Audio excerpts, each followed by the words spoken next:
Yahweh family, this day that he has made, be glad and rejoice in it. So today we're talking about 3i Atlas or the so-called narrative behind it. So I've been seeing headlines that are basically speculating that this is an extraterrestrial ship, but what they won't tell you is that really these extraterrestrial aliens are really interdimensional demons. See, the alien card, because I can finally say that without feeling like I'm about to get, kicked off the platform. I don't have to say Grays anymore. But what you guys got to understand is that the whole alien narrative is the Trump card. Why do you think Trump's in office? It's the Trump card, the last president, so-called, maybe in theory, right? The last president before, everything goes haywire. It's the last card, because when the Bible says in 2 Thessalonians chapter 2, verse 9 through 12, that, the coming of the lawless one, which is Satan's son, is according to the working of Satan with all power, signs, and lying wonders. Satan's not anything. He's not omniscient, omnipresent. Like, he can't do it all or know it all. So he's setting up AI. He's setting up all these things. See, AI is angelic intelligence. Why is TikTok's algorithm so good? It's so good. It's because AI, this specific AI they have on it, is basically the body for a big demon / monitoring spirit. And that's why your algorithms are so good, because it is a spirit monitoring you, trying to tempt you to get you to fall with certain things your flesh may or may not like. And so, with that being said, these fallen angels, you understand what I'm saying? They are going to be used to produce those 2 Thessalonians 2, verse 9 through 12, not lying signs and wonders. They are going to be the ones that are going to show up and be like, we were the Anunnaki. We were the ones you've seen on the cave writings. We're really, the gods of the universe, and we're trying to save you from that God up there who's trying to put you in chains. We're the real gods. It's just, I rebuke that. Forgive me for even having to tell you that in a sentence. But I have to tell you what the narrative is going to be. A lot of people think Satan is coming, or his son is coming with an iron fist. Not at first. He is coming with open arms, because when the economy begins to collapse, when everything begins to go haywire, there's going to be calls for a leader. Why do you think Donald Trump, why do you think the Democrats, the Republicans, why do you think they equally have made a world? They've made a world over the last few years, right, that has instability of leadership. Old men with old played out ideas, all right? Why is that? It's because they are creating the path for a leader who is not just for Americans, not just for Germans or Russians, not just for whites or blacks, but for everybody, okay? And when this leader comes, he's not coming as a problem to a world full of problems. He's coming as the answer, also known as the solution to a world full of problems. Understand this. Understand the narrative. Understand the lies that you have been told of Christianity. Bible prophecy, the time clock of Bible prophecy is not Israel. The time clock of Bible prophecy is our deliverance from America. 2 Ezra chapter 13, verse 29 through 31 says, when the Most High begins to deliver his people on earth, reference to the second Exodus, he's going to deliver us from here. How? Through the second Exodus. Read Revelation 12. Go watch my video on the second Exodus, because I'm not going to re-explain all that right now. But when he begins to deliver us, what's going to happen? Wait. At that time, verse 30, the world is going to be close to panic. Then what, Zeal? Okay. Verse 31, they'll begin to make war against one another. City against city, region against region. What does that mean, Zeal? Civil war. Nation versus nation. What does that mean? It's not America versus China. No, they taught you wrong. It's that the Christian doctrine. Nation versus nation, biblically speaking, nations are people. So there's going to be a race war, which is why you see the whole white versus not. This is why you don't just see red versus blue, but you also see white versus black, etc., etc. Okay? Check this out. Okay, nation versus nation, or kingdom versus kingdom. That's world war. That's world war. You understand what I'm saying? So they are setting you up, and when the fall happens, these aliens are going to be kind of like the ambassadors. They showed you on the red carpet on Halloween when they were showing off their costumes, their realistic costumes. Those are the real forms of some of these people. They are getting you to like demons, to think demons are cool, thinking being on demon time is cool. It's not.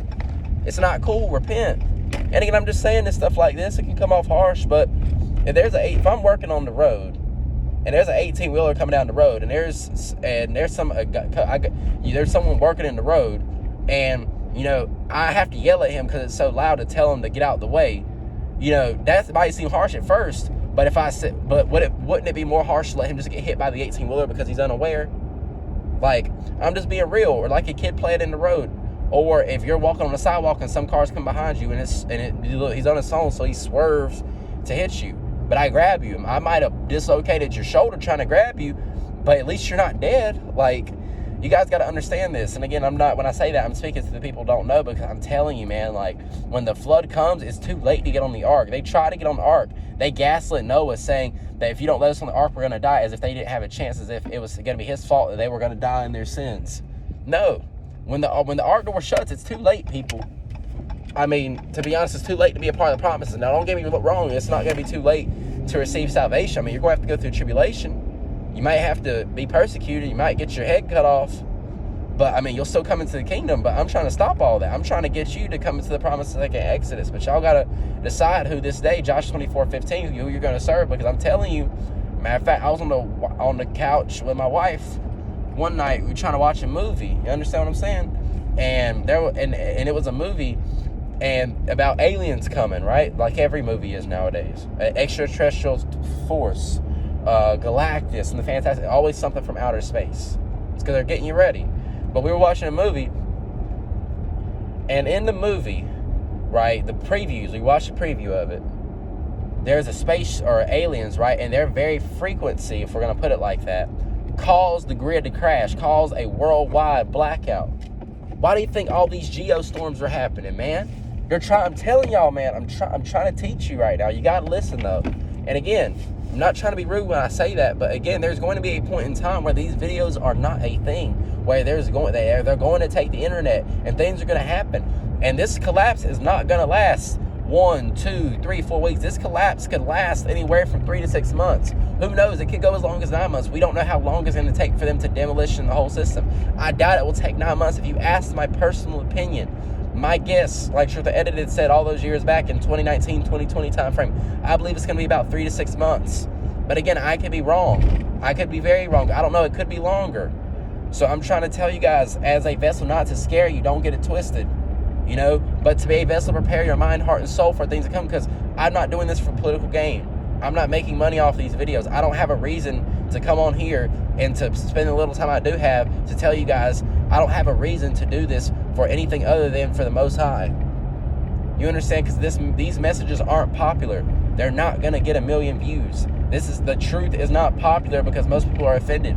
What the Most High has told me, what He's spoken to me, what He's taught me, is that things are only as a big a deal as you make them. Correction is only as a big a deal as you pretty much make it. Now, there are things that are really big, such as adultery, murder, but the little things, little corrections are only as big as you make them in your mind, okay? And so what I'm saying that is, don't be offended about certain messages, because Jeremiah wasn't nice. Paul wasn't nice with his letters. He wasn't nice. He was fair, but he was stern. And I'm trying to be stern with everyone listening to this, because we've got to get it together, man. And again, I know a lot of you have together listening to this, but I'm talking to the few who are still in line. Y'all got to get it together, man. Because I'm telling you that, I don't know if it's gluttony, I don't know if it's lust, but it's not worth it.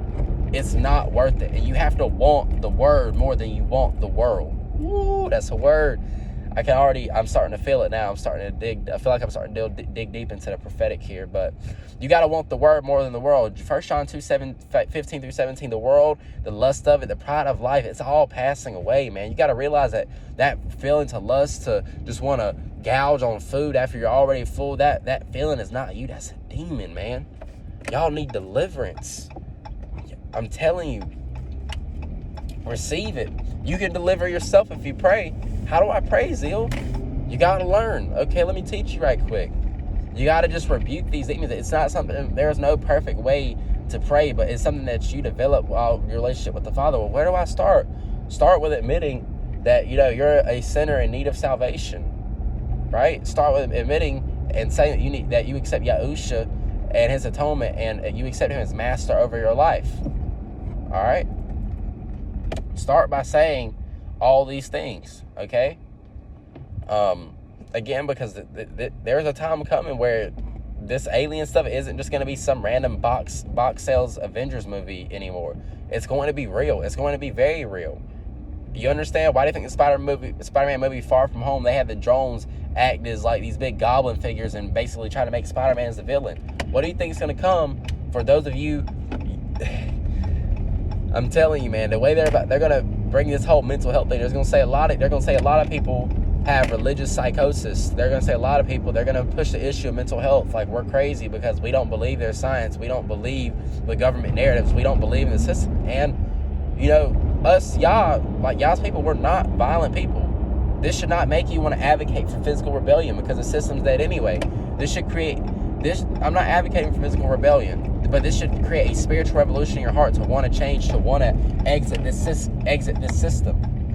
What does exodus mean? It means to exit, right? That we're gonna be in the second exit from Babylon, from the nation where we're held captive. Understand what I'm saying to you? Because there's not many of these messages left.